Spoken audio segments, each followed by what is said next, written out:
Bismillahirrahmanirrahim. Alhamdulillah Rabbil Alameen, Hasbanallahu wa ni'mal wakil. The Lord is my light and my salvation. Whom shall I fear? Yea, though I walk through the valley of the shadow of death, I will fear no evil, for you art with me. Thy rod and thy staff, they comfort me. Thou prepares a table before me in the presence of my enemies. You anoint my head with oil.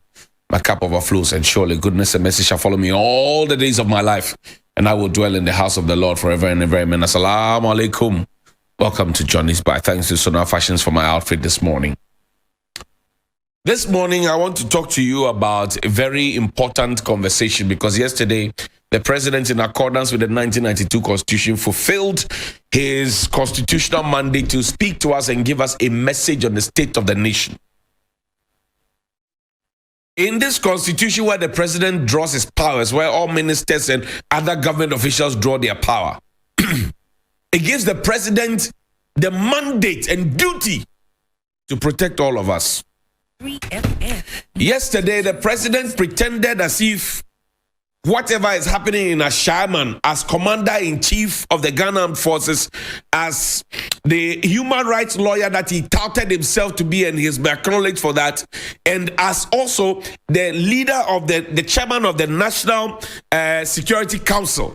All of it is in this constitution that I hold. And the president has held this constitution. I'm sure he's read it back to back. He believes in it. He knows what is inside this constitution better than anybody in this country, I dare say.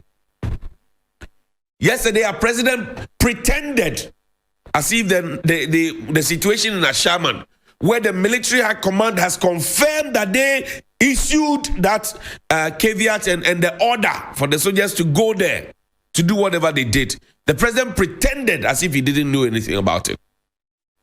But if there's anarchy in the house, the elder is aware of it. Because the president, as I said, is the commander-in-chief of the Ghana Armed Forces. The military high command can make a decision, but the civilian, who is the commander-in-chief, which is the president, will have a role to play in it. So the president cannot say that his army moved somewhere with choppers and tanks and guns and everything else, fully armed, brutalizing citizens of Ashaman and parts of Ashaman, I should say. And the president didn't know anything about it.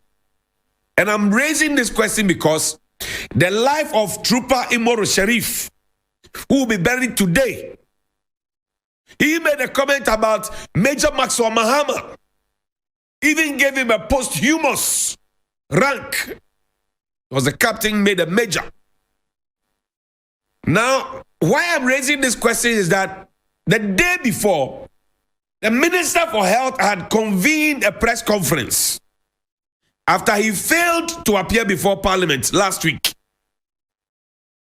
When children in the north are dying, the president decided to make a speech about the shortage of common vaccines. President had vaccines when he needed them as a child. Health minister had vaccines when he needed them as a child.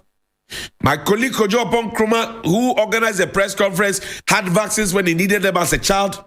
Dr. Patrick Kumar Buaji, who is the Director General of Ghana Health Service, got his vaccines when he needed them as a child. Speaker Bagbin got his vaccines when he needed them as a child. He summoned the health minister to appear before him. He didn't appear. He has not been reprimanded. Nothing has happened. Majority leader had his vaccines when he needed them as a child. Minority leader, same. Chief whip, all of them in parliament and in government, they had their vaccines. If not, some of them would have had polio and other things. What is painful about it is that the president didn't breathe a word about Ashaman, but they will go to Ashaman to campaign. Listen to me. I said the president didn't say anything about the people of Ashaman, but they will go to Ashaman to campaign. And you see, the very point that 8 people were killed in the last election, and nothing has been said about it by the president, by the military. And this has happened in many other instances, and the president is quiet. It is worrying. I am not saying citizens should attack soldiers or police people. Once a person wears a uniform, you must give him that due respect. So the people of Ashaman or whoever did that in Ashaman, those who watched on, they all goofed. But I'm saying to the extent that the president was talking to us about the state of the nation and refused to talk about Ashaman. But the day before, health minister spoke about vaccines and shortage of vaccines. How we sang that low, I don't know. The president refused to talk about Ashaman. Is the president neglecting the people of Ashaman like he did to the people of Ablekuma Central? Is the president neglecting the people of Ashaman like he did to Tejuman South?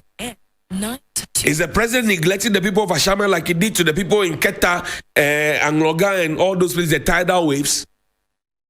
Is the president neglecting the people of Ashaman like he's neglecting the children